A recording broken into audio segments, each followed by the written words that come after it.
नमस्कार मित्रांनो, आज आपण निघालो आहोत महाराष्ट्रातील एक अतिशय पवित्र आणि भक्तिमय स्थळ शेगावच्या प्रवासाला. चला तर मग नवीन ठिकाण, नवीन अनुभव आणि भरपूर आनंद घेण्यासाठी निघूया सहलीच्या प्रवासाला.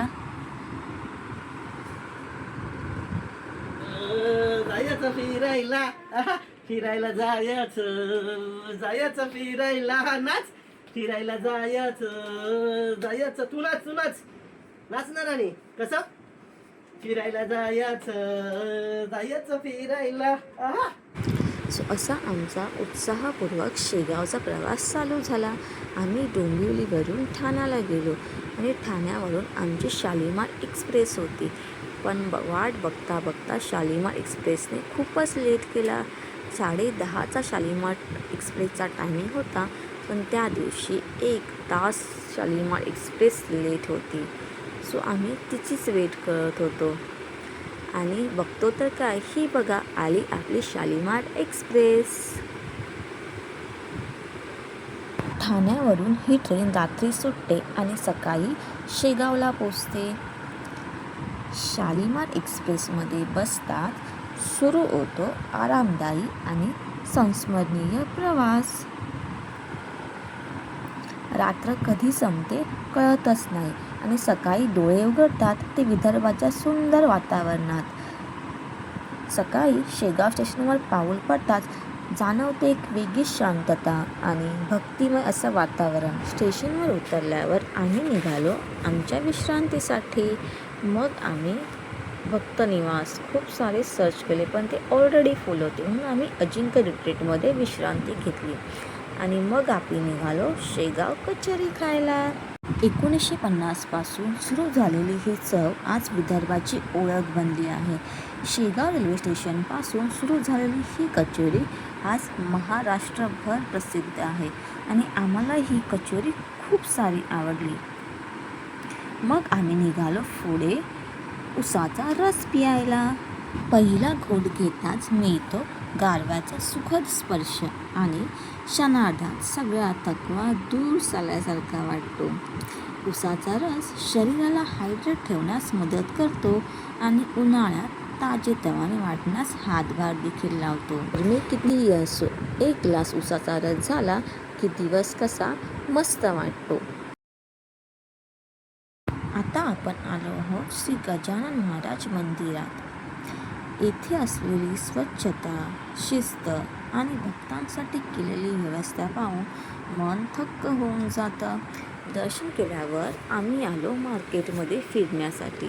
तिकडून प्रसाद घेतला आणि मार्केटही फिरून झालं. मग आम्ही निघालो सुंदर असं आमच्या हॉटेलकडे विश्रांतीसाठी. जाता जाता आम्ही बुक केली टमटम. टमटमचा प्रवासही खूप सुखद होता. आमच्या परूलाही खूप मजा आली.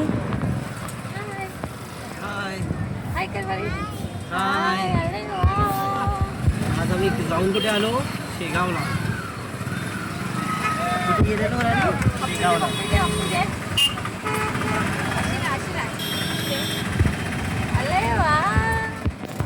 आजूबाजूला हिरवीगार झाडे, विस्तीर्ण शेती आणि शांत वातावरण मनाला वेगळाच आनंद देतात. शहराच्या गजबजाटापासून दूर हा परिसर विदर्भाच्या नैसर्गिक सौंदर्याची ओळख करून देतो. या रस्त्यावरून प्रवास करताना गावाकडचे साधे आणि शांत जीवन जवळून अनुभवता येते.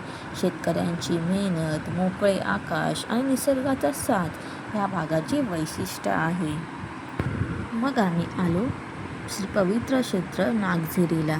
येथे संत गोमाजी महाराजांची समाधी असून हे स्थान भक्तांसाठी अत्यंत श्रद्धेचे मानले जाते. तर आम्ही आलो सिद्धपीठ महालक्ष्मी मंदिराच्या येथे.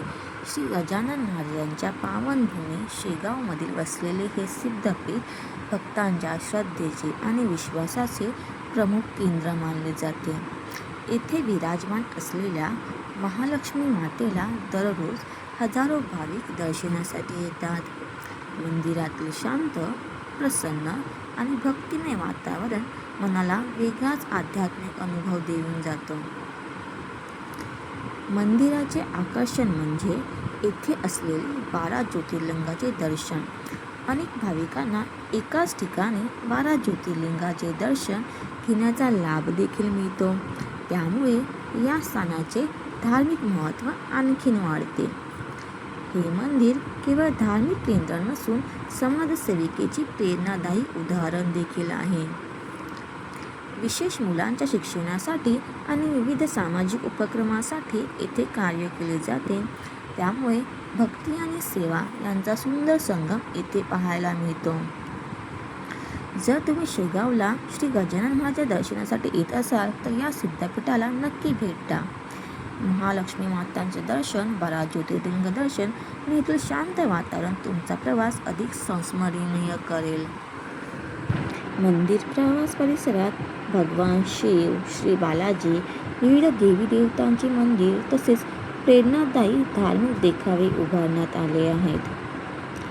विशेष म्हणजे येथे छत्रपती शिवाजी महाराजांच्या पराक्रमाची आठवण करून देणारे दर्शन आणि शेगावचे आराध्य दैवत संत गजानन महाराज यांच्या पवित्र स्मृतीचाही अनुभव मिळतो.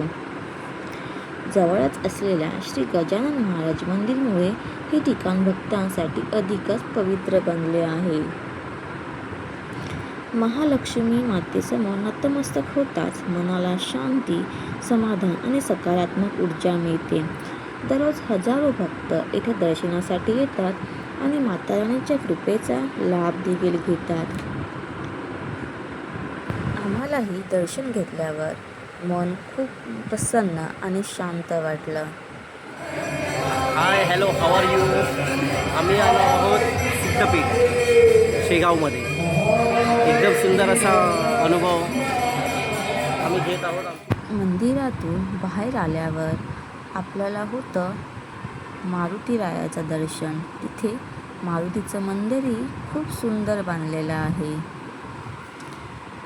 त्यानंतर आम्ही निघालो महालक्ष्मी मंदिराच्या इथून पुढच्या प्रवासाला आणि येऊन पोचलो बंकट सदन. तेच पवित्र स्थान आहे जिथे संत श्रेष्ठ श्री गजानन महाराजांनी आपल्या प्रारंभिक काळात वास्तव्य केले होते.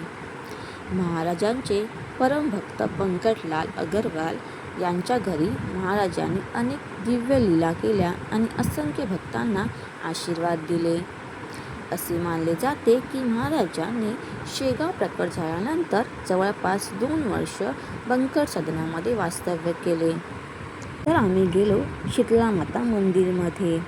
शेगावमध्ये संत गजानन महाराजांच्या दर्शनासाठी येणारी अनेक भाविक शीतलामाता मंदिरालाही आवर्जून भेट देतात.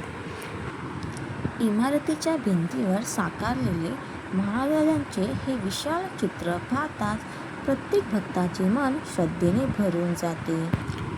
नंतर आम्ही खूप सारे असं फोटो सेशन करून आमची फोटोची हौस भागवून घेतली आणि त्यानंतर आम्ही गेलो कृष्णाजीच्या मळ्याच्या इथे विश्रांतीसाठी. कृष्णाजीचा मळा हा खूपच सुंदर होता.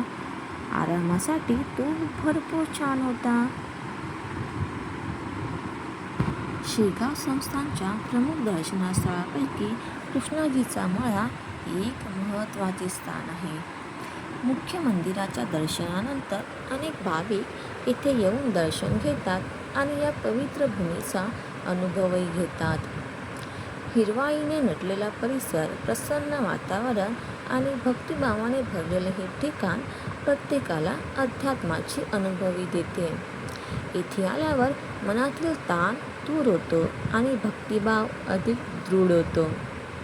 शेगावला येणाऱ्या प्रत्येक भक्ताने श्री गजानन महाराजांचे समाधी मंदिरासोबतच कृष्णाजीच्या मळालाही अवश्य भेट द्यावी.